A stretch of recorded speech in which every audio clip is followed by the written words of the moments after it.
আপনারা সবাই কেমন আছেন? আশা করি সবাই ভালো আছেন। তো বন্ধুরা, আজকে আমি এই যে দেখেন আমার দোকান, যেটা দোকানের কি অবস্থা দেখেন। সরকারি যেটা 4 লাইন আসছে, এই যে আপনার ধুবড়ির থেকে শালমারা অবধি, যেটা মেন হাইওয়ে, অর্থাৎ বেঙ্গলের থেকে ঢুকে আসামে ঢোকা যেটা মেন হাইওয়ে, এই হাইওয়েটা 4 লাইন হচ্ছে। আর 4 লাইনের কাজ হওয়ার জন্য আমার এই দোকানের সামনে দেখেন কি অবস্থায় না হয়েছে। এই যে পাইলিং মেশিনটা, ধ্যামালি বড় পাইলিং মেশিন, এটা দেখেন একদম উপর দিকে দেখা যাচ্ছে না, এত বড় একটা পাইলিং মেশিন এখানে খাড়া করে পাইলিং করছে। ইতিমধ্যে 4টা খুঁটা হয়ে গেছে। এখানে কিন্তু প্রচুর পরিমাণে রোদ, এই কাজ চলে আসে। ইতিমধ্যে দেখেন এই আশেপাশে বহুত ধরনের যন্ত্রপাতি ও মেশিন রাখা হয়েছে। এখানে আমার দোকানে আসার জন্য কোনো জায়গা নেই, একমাত্র এই চেপা ছাড়া, কারণ এই চেপা দিয়ে আমার দোকানে আসতে হবে। দেখেন চারোদিকেই মানে ঘিরে দিয়েছে, একটা কাস্টমার আসছে না। তো আমার খুব অসুবিধা হচ্ছে, যদিও আমার দোকানের সামনে থেকে এই পাইলিং করছে আজকে 4 দিন অবধি।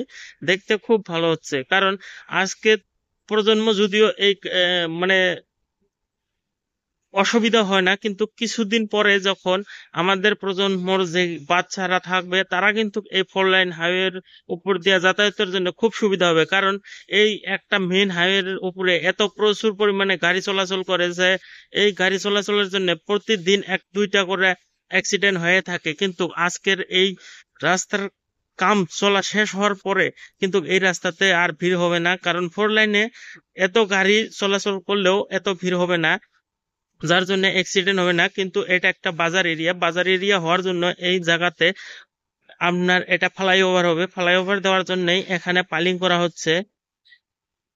বন্ধুরা, আপনারা দেখে কেমন লাগলো এই ভিডিওটা? আমি এখান থেকে দোকানের ভিতরে থেকে এত রোদের ভিতরে ভিডিওটা করলাম। দেখেন চারোদিকে ওখান দিয়ে ওয়াল দেওয়া হয়েছে, মানে টিনের ওয়াল দিয়ে একদম কাম শুরু আরম্ভ করছে। কারণ আহ যে কোম্পানি এই কাজটা নিয়েছে, তারা কিন্তু মানুষের খুব একটা ধ্যান ধারণা রাখছে, কারণ এখানে যাতে কোনো ধরনের ক্ষতি হয় না তার মানে চেষ্টা করছে। যার জন্য এই ওয়ালটা দেওয়ার কিন্তু খুব একটা ভালো কাজ হয়েছে।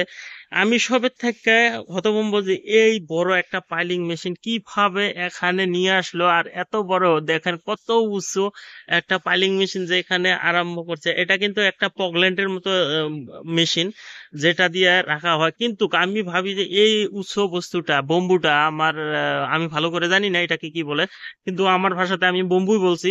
তো এত বড় উঁচু, মোটামুটি 70 থেকে 80 ফিট উঁচু একটা বম্বু এই মেশিন যে নিয়ে থাকে, এটা কিন্তু অসাধারণ। কারণ এখন এই মেশিনটা যে এই ভারী একটা ওজনের বস্তুটা ধরে রাখে, মনে হয় পড়ে যাবে, কিন্তু পড়ে না।